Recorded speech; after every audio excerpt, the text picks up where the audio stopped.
Okay, we have made it back home. It was exhausting, but the trip has been completed, and we have made some progress on our Chorus Blaster chiptune boss battle type beat thing we're making here. And I tried a new section here. We were kind of in a very bombastic 200 miles an hour section. I'm trying to bring it down to maybe 180 miles an hour here. I don't know. It's still pretty loud. There's a lot of changes here. I actually don't know if I'm going to leave this section in, but I'll just play the previous two sections into it, and you can kind of hear how it all flows through.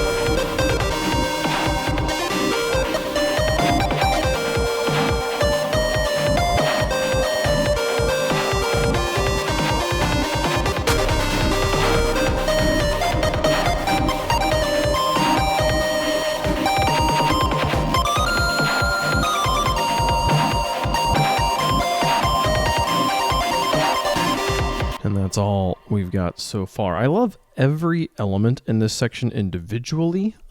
Together, I think that they are not necessarily accentuating each other well right now, and I could see myself just completely doing away with this section and doing something like staying at the 200 miles an hour just in a different way. I love the drums. I love, love, love these drums right now.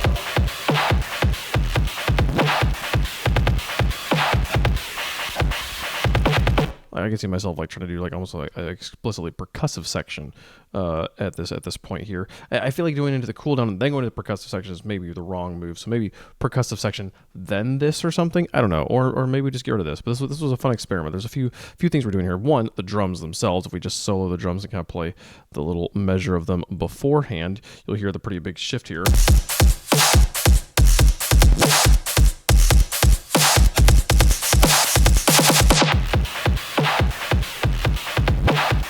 Two things are happening there. One, we have a high cut and a low cut both coming in and kind of crunching it down into a space there. I think you can watch it happen literally. It just pulls it on down into this little kind of truncated space, which gives us a little bit more of kind of a chiptune vibe. And then really importantly, we have a wave shaper turning on. It wasn't on before, and the wave shaper is giving us all that noise in what was previously silence. I have it turning all silence up to -40, which might not sound like much, but when you turn up silence, it gets very, very loud very, very quickly. So it's filling in all the gaps that were there beforehand. That do sound, that's the wave shaper pulling up silence. Really cool sound, but probably it's definitely been proven difficult to mix around because it is, again, we're turning up silence. It's taking the space we had and just completely filling it immediately, every space there is. So it really is kind of a dominating sound. And to double down on dominating sounds, we've made this foghorn type sound here.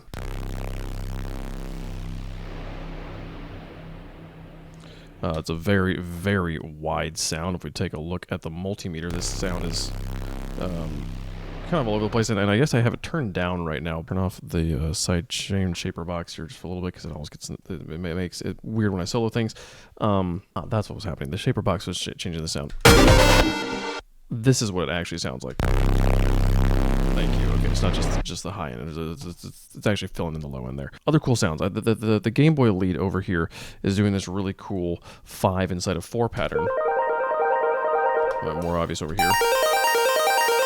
1, 2, 3, 4, 5, 1, 2, 3, 4, 5, 1, 2, 3, 4, 5, and I wanted to kind of double down on this polyrhythm idea we've got going on. So instead over here it made a 3 inside of 4 rhythm.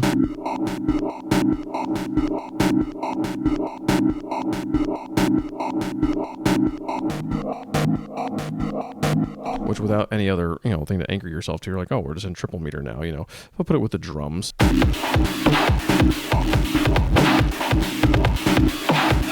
really groovy, really cool sound there.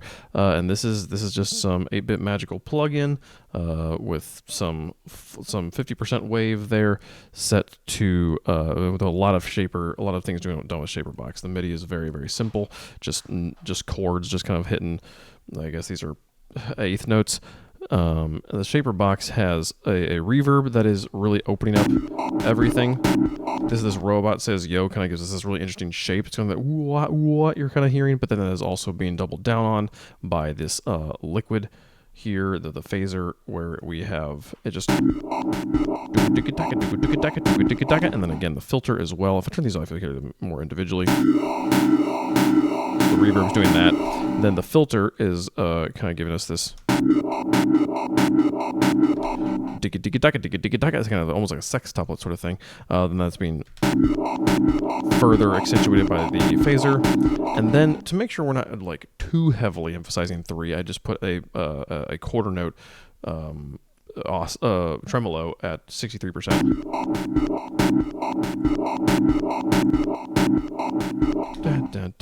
Just kind of like put a little bit back into the main meter there, and it's a cool middle sound that is interestingly kind of plays with the choir here. The choir here we also put kind of another bus here running to a different shaper box that has a different liquid phaser pattern on it.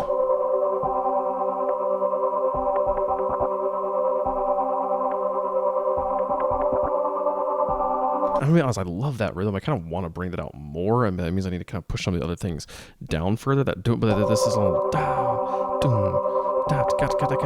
is like a really cool pattern. You know, when you put that with this, it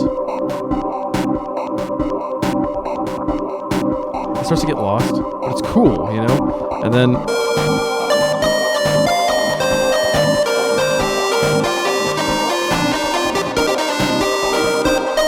this is really pretty.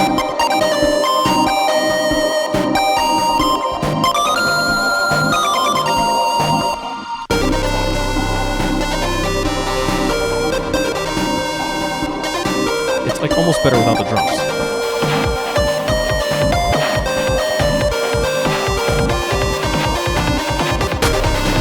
But almost better. I don't know. They're both pretty cool. The Game Boy lead down here.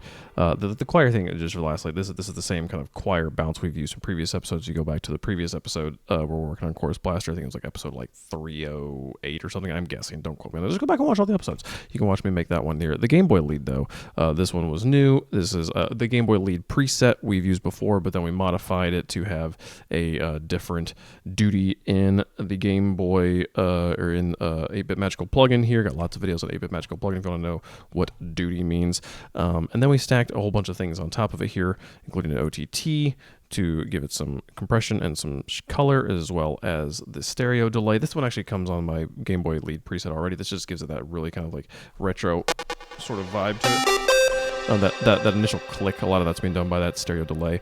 And then a Fat Effects. Again, someone had recommended this previously on videos, and I've started using it more to add some saturation. Is that the only thing we're adding here? Also a filter as well to take off some of the high frequencies. This 8-bit Magical plugin is a very does not hold your hand sort of thing, and does generate some very intense upper frequencies. So knocking that down with the filter there, mixed it to taste, and then some channel EQ again to really hone in some frequencies, and then another compressor to kind of really bring it all in. There's another bus here we're using, sending it to a delay that's just set to the auto pan feature that I fine-tuned a little bit, pulled out the dry, turned down the duck a little bit.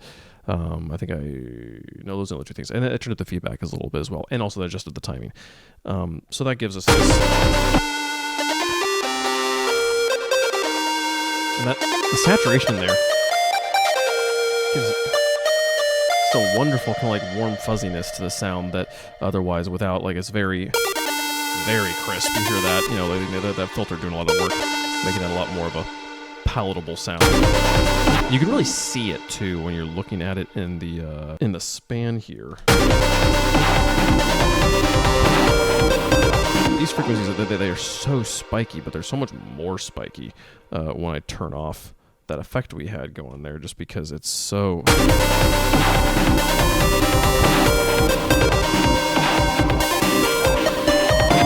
You can literally see the filter shaving off those notes, because again, it's just such a pure, simple way that it really stands out like that in a way that I think you usually don't want to. But again, it's something you can't get away from when writing very chiptune heavy music here. And yeah, I think those are all the different things. I love all of those sounds individually. Again, they're all so cool. I don't know. They're all kind of like when you combine them here, they start to take away from the beauty of each individual element. They're not bringing things out in each other. They're not accentuating each other. They are covering up each other. So, and again, I don't actually know if this is the right vibe because the transition here is cool, but you do really feel like the missing upper frequencies, which I'm doing on purpose, right? I'm kind of like crunching it down to a space. That thing we do with the drums there, kind of like bringing it in on the high and the low is something I'm kind of doing on the rest of the things as well. But I don't know. I think it does need something up there in the top end that's missing right now. And again, I don't know if this is the energy I want to go with, but it was what we made today. It was cool. I was happy with it. So that's all we have time for. Thanks so much for watching. See you guys tomorrow. Bye-bye.